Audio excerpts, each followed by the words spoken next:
ওমর দরদিয়া সিরিয়ালটির আজকের পর্বটি হল বন্ধুরা, ছোট্ট তানিয়ার জীবনে একই ভয়ঙ্কর বিপদ নেমে এলো। বিদ্যুতের চক্রান্তে কি শেষ পর্যন্ত মৃত্যুর মুখে ঢলে পড়বে নিষ্পাপ তানিয়া? ডাক্তার সোজা জানিয়ে দিলেন, তানিয়াকে বাঁচাতে হলে মাত্র 2 দিনের মধ্যে জোগাড় করতে হবে 50 লক্ষ টাকা। কিন্তু এই বিশাল অঙ্কের টাকা কোত্থেকে পাবে অনিরুদ্ধ আর বাণী? বিদ্যুতের জঘন্য ষড়যন্ত্রের শেষ পরিণতি কি হবে? বুকের রক্ত হিম করা আজকের এই পর্বের পুরো চমক জানতে ভিডিওটি একদম শেষ পর্যন্ত দেখুন। হ্যালো বন্ধুরা, স্বাগত জানাচ্ছি আপনাদের প্রিয় চ্যানেলে। আজকের পর্বটি যারা দেখেছেন তাদের চোখে জল আসতে বাধ্য। বিদ্যুতের নোংরা খেলা আজ যেন সব সীমা পার করে গেছে।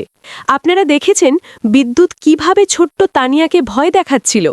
জোর করে খাবার খাওয়ানোর নামে সে তানিয়ার ওপর মানসিক অত্যাচার শুরু করে, এমনকি তাকে হোস্টেলে পাঠিয়ে দেওয়ার হুমকিও দেয়। এই চাপ সহ্য করতে না পেরে আমাদের সবার প্রিয় তানিয়া হঠাৎ করেই জ্ঞান হারিয়ে ফেলে। বাণী আর অনিরুদ্ধ দিশেহারা হয়ে দৌড়ায় হাসপাতালের দিকে, কিন্তু হাসপাতালে গিয়ে যে খবর তারা শুনল তার জন্য তারা মোটেও প্রস্তুত ছিল না। ডাক্তার স্পষ্ট জানিয়ে দিয়েছেন তানিয়ার অবস্থা খুবই খারাপ, তাকে বাঁচাতে হলে এমার্জেন্সি অপারেশন করতে হবে, আর তার জন্য প্রয়োজন পুরো 50 লক্ষ টাকা।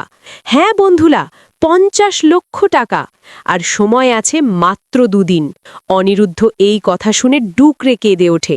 একদিকে মেয়ের জীবন মরণ সমস্যা, অন্যদিকে এতগুলো টাকা।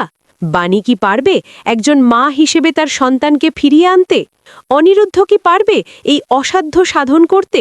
নাকি বিদ্যুতের জয় হবে? অনিরুদ্ধ হয়তো টাকার জন্য কোনো মহাজনের কাছে যাবে, অথবা নিজের জীবনের ঝুঁকি নিয়ে কোনো কাজ করবে। বাণী হয়তো তার শেষ সম্বল গয়না বা প্রপার্টি বিক্রি করে দেওয়ার সিদ্ধান্ত নেবে। খলনায়ক বিদ্যুৎ হয়তো এই সুযোগে অনিরুদ্ধকে টাকা দেওয়ার প্রস্তাব দেবে, কিন্তু বিনিময়ে বাণী বা অনিরুদ্ধের কাছে ভয়ঙ্কর কোনো শর্ত রাখবে। হয়তো তানিয়াকে বাঁচাতে অপ্রত্যাশিত কোনো চরিত্রের এন্ট্রি হতে পারে। আপনাদের কি মনে হয়, অনিরুদ্ধ কি মাত্র 2 দিনে 50 লক্ষ টাকা জোগাড় করতে পারবে? বিদ্যুতের এই অমানবিক কাজের জন্য তার কি শাস্তি হওয়া উচিত বলে আপনি মনে করেন? বাণী আর তানিয়ার এই অসহায় অবস্থায় আপনারও কি কষ্ট হচ্ছে? কমেন্ট করে জানান।